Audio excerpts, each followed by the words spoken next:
தெரிஞ்ச மாதிரி எல்லாமே செய்யறதுனால தான் நம்ம உடல் எடை குறையாம இன்னும் இருக்கு. அதுவும் இல்லாம காசு வீணா போயிட்டே இருக்கு. சரி, இந்த உடல் எடை குறைக்கிறதுக்கு நிறைய பேர் மீல் ரிப்ளேஸ்மெண்ட் தேடுவாங்க. ஓகே, மீல் ரிப்ளேஸ்மெண்ட் என்ன முதல் புரிஞ்சுக்கோங்க. மீல் ரிப்ளேஸ்மெண்ட் சொல்லும்போது மீல்னா சாப்பாடு, ரிப்ளேஸ்மெண்ட்னா பங்கந்தி. ஸோ ஒரு சாப்பாடை கந்தி பண்ணுது.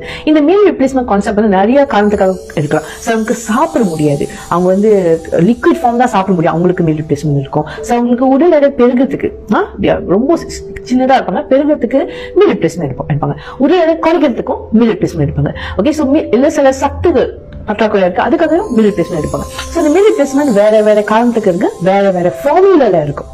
சரி, நியூட்ரிஷன் மீல் ரிப்ளேஸ்மெண்ட் எடுத்துக்கிட்டீங்கன்னா இட் இஸ் முழுக்க உடல் எடை குறைக்கிறதுக்கு. ஸோ உடல் எடை குறைக்கிறதுக்கான மீல் ரிப்ளேஸ்மெண்ட் பொதுவாகவே என்ன கிரைட்டீரியா இருக்கணும்? முதல், எல்லா தேவையான சத்துகள் இருக்கணும். Vitamin, minerals, protein, fibre correct அமௌண்ட்ல இருக்கும். சம்டைம்ஸ் எல்லாமே இருக்கும், வாரகுறையா இருக்கும், எல்லாமே கரெக்ட் அமௌண்ட்ல இருக்கும். அந்த டைப் ஆஃப் புரோட்டீனும் நீங்க பார்க்கணும்.